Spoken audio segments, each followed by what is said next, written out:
So when we're starting to train our TA muscles, our transverse abdominal muscles, our transversus abdominis, this is the deep core stabilizing muscle that essentially is like a corset, right? So before we do anything really in any of our exercises, but specifically when we're working at core, we want to make sure that our pelvis comes into that neutral position. And when we bring our pelvis into that neutral position, that's going to be, I don't want to say guarantee, but it's going to create a much more stable alignment and starting point so that we can recruit and do any other abdominal movements or muscle recruitments from a place of stability, which will minimize the risk of injury and also increase the efficacy of what we're doing. So we're going to watch a series of exercises, starting with how do we essentially go from the ground up, literally from the ground up, finding neutral pelvis, setting the foundation so that we understand this and that everything that we do essentially for our core, any movement that we do is coming from this understanding of how we set ourselves up for success. Here we go. So here you see me getting set up with a neutral pelvis. Knees are above hips, head is off of the ground. When I lift the head off the ground, you can see that the lower spine gets a little closer to the mat. So I'm just starting with a little bit of pelvic rocking, a little bit of gentle forward and back so that I can get familiar with what my neutral pelvis and engaged TAs feels like, which is what I've discovered right here. So I put my hands behind my head. I can feel my deep core engaged. I can feel how much work this is. I'm focusing on the exhale. My head could be resting on something if I wanted. And notice how my knees are pretty much directly over my hips. Here I'm putting my hands on my thighs. I'm putting a little bit of pressure on my thighs, which you can try, which engages the TA even more intently. So essentially now I'm taking this over in the opposite direction. On all fours, toes are untucked, knees are pretty close to being underneath the hips. And I'm going again with these slight little pelvic tilts, anterior, posterior, until I establish within my own self what my deep core activation, my T activation is. Once I've found that, I can push the ground away and I'll have the same sensation or a similar sensation as when I had my hands on my thighs, my knees. So that in itself is probably one of the best core, deep core activation exercises that we can do. Never mind plank. This is much more focused and a lot more isolated rather than adding the upper body and the lower body in this equation. So I can basically take this on my back now. Again, head off the ground will help me to engage my core more. I could have it off the ground, but I have a very deep arch in my low back. And then here I'm doing what we call the dead bug. And I am asking you to focus your attention on my low back here and notice how my core, like there's no movement, right? Because my TA is basically what is stabilizing this entire movement.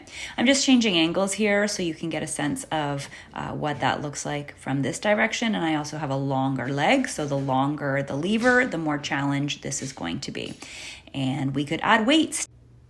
So let's look at some other examples of transverse abdominal work. So slow leg drops or leg lifts, as you call them, again, from a set position. It doesn't have to be full range. It could be stabilized, as I'm demonstrating, with the upper body so that you can really focus on that movement. This gets a bit of hip flexor as well, but a lot of TA. The legs don't have to go down all the way. You're really only going down as low as you can while maintaining that awareness of your core contract and no pain or discomfort in the low back. Again, one leg could be done at a time, knees could be bent, or to progress it, we could actually let go of the stabilizing force and do what's more called a hollow hold, where we're holding that position to activate the core, or we could do lower and lifts without holding on to anything.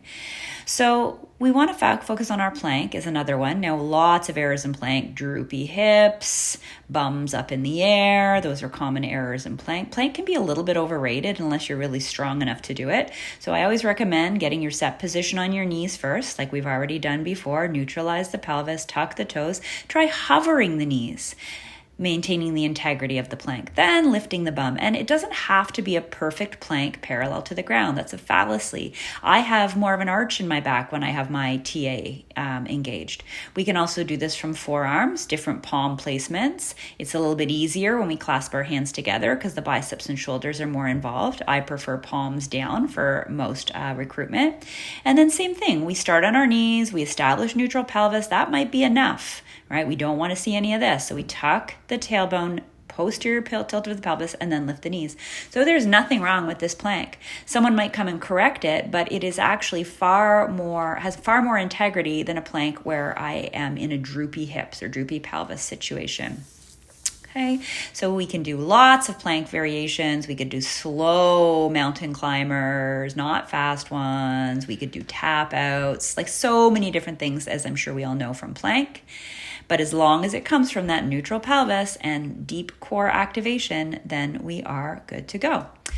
Okay, I think I'm contemplating what to do next here. Right, side plank is another variation that works that, again, deep core, TA. Great opportunity to modify by being on your knees, maybe even having your hips on the ground. You want to keep your glutes engaged, and you want to keep your neck in line with the rest of the spine. And that might be enough for you. You could have a kettlebell in your hand or any extra load. And of course, this is isometric when we hold the contraction, or we can come to a full side plank on forearm or straight arm with feet staggered or stacked. Again, as long as the glutes are engaged and the pelvis is in neutral, any variation is a good variation, depending on what works for your body. So now we're going to look at some standing variations for TA. So we bring our hands above our head. Here's the side view of me establishing my neutral pelvis. So it's the same thing, slight tuck, slight anterior tip, posterior tip, anterior tip, until I find the perfect happy medium for me. Okay, I'm going to maintain that. Arms above my head is going to recruit my TA right there. And then I can add things like slow marches. I'm doing the same leg all at a time. And this could be a dumbbell. The dumbbell, could be in one arm, one hand. I could alternate. Notice I'm bringing my knee directly up to hip height, which is what is recruiting my hip flexor muscles. So when the knee comes up to hip height, that's when the hip flexors are involved. Okay, so another variation here. And again, from the side, finding my neutral pelvis. We could do knee pulls. Again, slow. So it's basically all dead bug variations, right? When you start to think about it this way, it's the same movement on different planes, standing, prone, supine, and it's all the same thing. Okay, another variation, we could do halos. This could be with a kettlebell or a dumbbell. And because you're providing the stability, there are other muscles that are helping the movement, but the TA is working really hard to stabilize so that the hips don't get all like wonky and circly. Again, around the world, you could do this with a kettlebell. This is what we're trying to avoid, right? We don't want to have movement. We are trying to create the stability because the TA is the stabilizer. So these are all great examples. Glutes are engaged of how we activate TA. So next we're talking about RA, rectus abdominis, which is our six-pack, and they are the muscles that are responsible, or the muscle for flexing the spine. So basically, that's when we bring our chin down to our chest. I'm doing a standing variation of a crunch, which is actually a great place to start for those of us who've had deep core weakness or low back pain, because it retrains the body to do this properly without working against gravity. So basically, I can take this same kind of movement down on the back. So standing would actually be the easiest, or the most foundational rather. And then we can go onto the back body and do the same thing. So in a supine position, it's not a sit-up. It's more what we would call a curl up or a very refined crunch. So you are isolating. You are not working on momentum. You are completely isolating those RA muscles. So many variations: hand behind the head, hands on the chest, hands on the thighs, sliding the hands up. As long as you can literally feel that articulation of your vertebrae, curling, crunching, flexing the spine with control, then you are working your RA muscles, your rectus abdominal muscles, okay, even with the hold.